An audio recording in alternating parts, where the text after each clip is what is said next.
You've worked hard enough. I'll take it from here, so go ahead and enjoy your unemployment. Suddenly, I was fired by my direct supervisor, Bill. This happened while I was diligently preparing for a major business deal. Unable to accept it, I protested several times, but the decision was irreversible. I explained the situation to Jason, who is my subordinate and partner on this project. Now that I've been fired, I had no choice but to entrust everything to him. But I couldn't just let it end like this. There is no way I would just accept unfair treatment and quietly suffer. Just you wait and see. On the way home, I muttered to myself, seething with frustration. My name is Kyle, a 31-year-old office worker. It has been a decent amount of time since I joined my current company. I work with my subordinates, who are all sincere and reliable people. They also seem to hold me in high regard, which makes every day enjoyable. I wish I could say there are no problems with the working environment, but there's just one thorn in my side, my direct supervisor, Bill. Bill, a high achiever, has a habit of flaunting his degree from a prestigious university, even in unrelated conversations.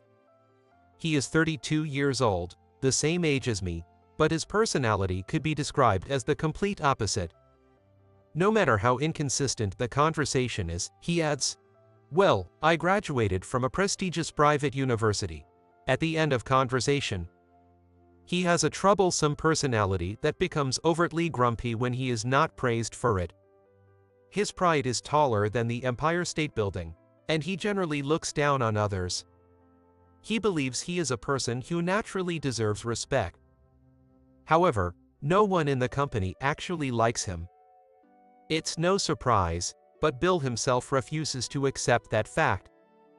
Apparently, he doesn't like me because I don't have a high degree compared to him, but I am admired by my subordinates.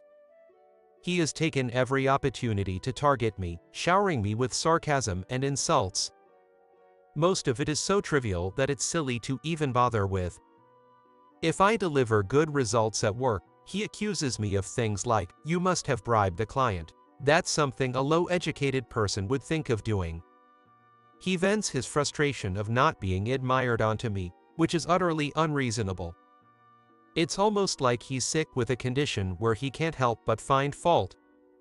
However, amid these unreasonable accusations, there were strangely some aspects of him that I could understand. Once, I secured a relatively large deal and was recognized within the company. Bill spoke condescendingly. "Your work is just mass-produced. Try to be more creative." Honestly, it was hardly an advice since it lacked specificity. But the words about being more creative strangely made sense to me. Regardless of Bill's intentions, I wanted to try it if there was a unique way I could do things. I decided to reevaluate my work style. I explored new sales techniques and studies I hadn't tried before to find an approach that felt right to me.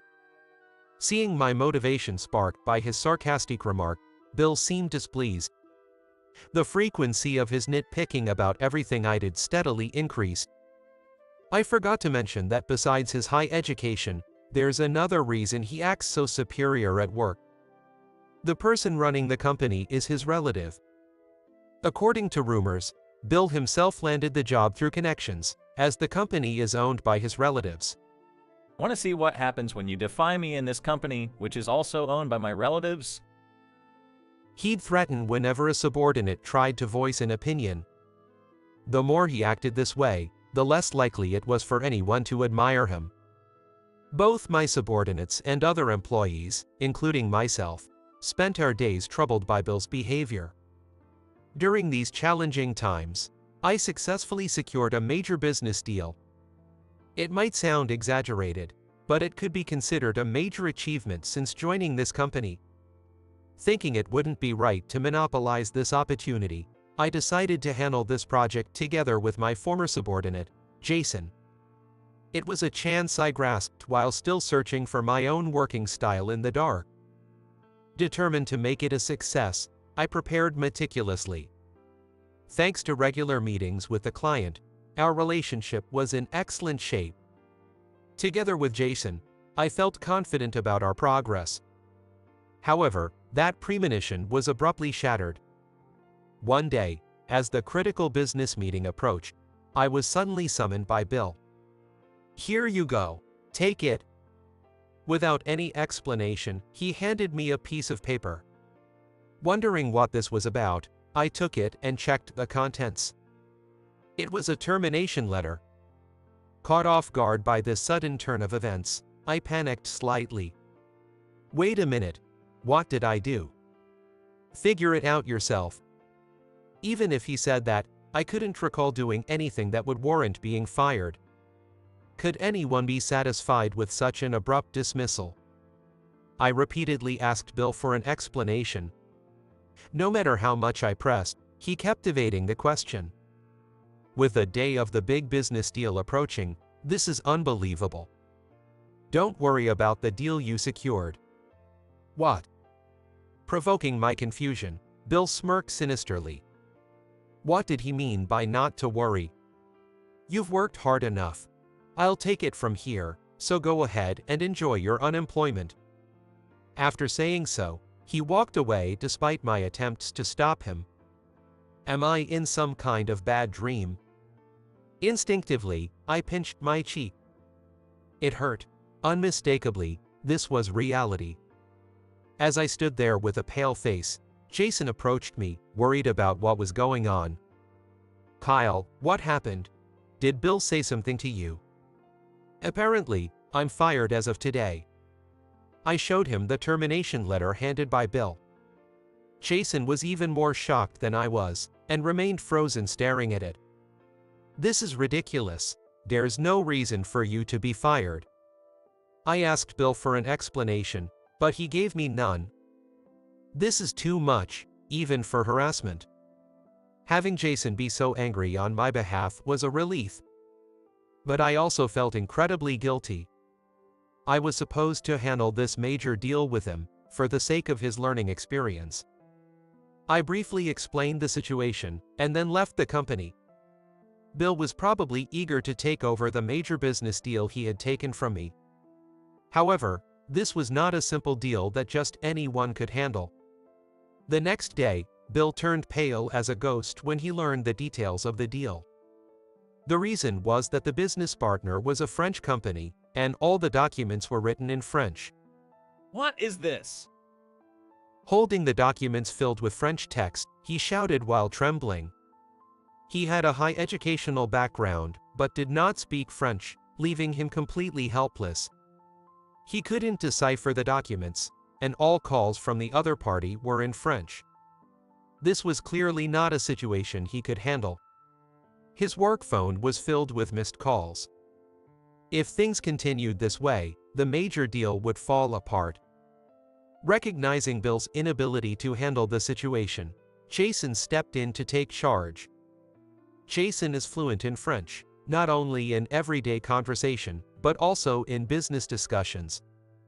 However, as he was still relatively new to the workforce, there was still some uncertainty. Jason handled communications with a trading partner while Bill managed other support tasks. In this way, Bill and Jason's makeshift team managed to hang on until the day of the business meeting. The two arrived at the partner company's office, entering with nervous expressions. Hey, Jason, I really can't handle French, so I'm counting on you. There's no need for you to be nervous, Bill. What do you mean? Well, you'll see it soon. Let's go. They checked in and entered the negotiation room. What awaited there was the business partner. The surprising thing was the person sitting in the seat. Upon seeing the face of the person sitting at the partner's table, Bill was shocked.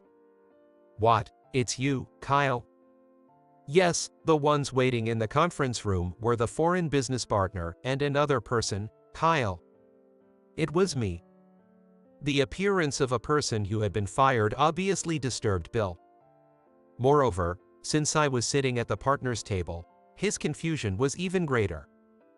While Bill was understandably upset, Jason greeted me calmly.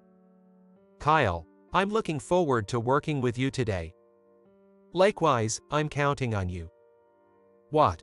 Wait, Jason, did you know about this? In contrast to the flustered Bill, Jason and I were completely calm as we exchanged in conversation. Leaving the frantic Bill behind, we began the negotiation. I used to work in a managerial position at the company that is now their partner of in this major deal. Currently, we are at the US branch office, while I used to work at the headquarters located in France. I had no plans to return to the US, but an unexpected situation arose. My parents fell sick, and I needed to temporarily return to take care of them. As a result, someone introduced me to a job while looking for employment in the US. This person was Brad, Bill's father, who had declared my termination. Brad and I had met while working at the US branch. Through this connection, he introduced me to the company from which I had recently been laid off. Bill, his son, was unaware of this fact. After being fired by Bill, I decided to work again at the US branch where we were currently sitting. Thanks to my track record at the headquarters in France, I quickly assumed a significant position within the company. As a result, here I was, appearing as the business partner for Jason and Bill. When I resigned, Jason had already been informed about the whole sequence of events. Therefore, he was not surprised to see me sitting as their clients. Bill, who doesn't speak French, turned pale when I showed up. Despite the business meeting about to start, he couldn't utter a single word. The door to the business meeting room suddenly opened as the conversation in French continued. When Bill looked back towards the door, he saw his father, Brad, standing there. What, Dad? Bill's confusion deepened with the appearance of his father. However, everyone except Bill had been informed of this situation in advance. One reason was that his father wanted to see how his son would handle a major transaction. Another reason was to meet with me. Brad had always treated me well since we first met. Bill, his son's contemporary, greatly admired my international success. We often dined together, maintaining a personal relationship.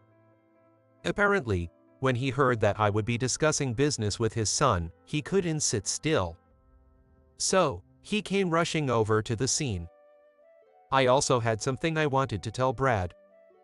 Brad, I have something to report about your son's behavior. Did Bill do something? Your son usurped a major transaction midway and irrationally fired me. What? At that moment, I pulled out a voice recorder. It was secretly recording when Bill had declared my termination. Having been harassed previously, I had been gathering evidence to report to the upper management. On the day I was suddenly summoned by Bill, I had a bad feeling and discreetly carried a voice recorder in my pocket. I never thought it would come in handy at such a time. Please listen to this. I pressed the play button on the voice recorder. The unreasonable interaction during which Bill had fired me played out. Looking over at Bill, he was pale and sweating. He must have lived trying to hide his misconduct at the company from his father. But that is going to end today. There's more, please listen. The various abuses Bill had hurled at me and other employees began to play one after another. Listening to them alone was enough to churn up unpleasant feelings. Brad listened to the end with a stern expression, glaring at his son. After all the recordings were played, silence filled the negotiation room. Bill, can you explain this? This is... It seems I was wrong to ask our relative, President Bennett, to give you a job through connections. But, I mean... Bill seemed to be searching for an excuse, but he couldn't come up with anything. Justifying such a litany of abuses was impossible. I'll contact President Bennett myself, and you will be fired. What? With a reaction more fitting for a cartoon or anime, Bill was shocked. He had never imagined that he would be the one getting fired. Moreover, for it to happen during a negotiation with a client was beyond any prediction. Seemingly giving up on finding an excuse, he finally apologized on the spot. "I'm sorry. I got carried away because I got my job through connections and moved up the ladder. It's too late now." "Don't say that. Come on, Kyle, persuade him too. Why should I, who was fired by you, have to defend you?" Instead of saying anything, I simply looked at Bill with disdain as he apologized. I'll contact you later about the termination. Sorry for the interruption. Please continue with the negotiation. Brad apologized and then left the conference room. Bill, with pale-faced, was unable to move. "So, what are you going to do, Bill?" "Huh? Are you going to continue the negotiation, or would you prefer to leave the room? Choose whichever you like." After a few seconds of thought, Bill stood up and left the room. "I'm sorry for the disturbance. I know this has been a series of unexpected events, but let's resume the negotiation," Jason said without any sign of panic, calmly continuing the conversation. Though inexperienced and unfamiliar with many aspects, he had made meticulous preparations for this transaction. "Before I was fired, I was also in charge of this transaction with Jason, so I understood it well." Even if his negotiation and presentation techniques were still immature, his earnestness came through.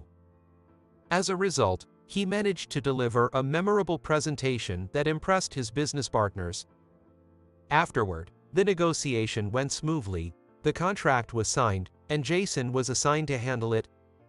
What seemed like a doomed major transaction when I was fired, thus ended in great success. But let's change the subject and talk about what happened to Bill afterward.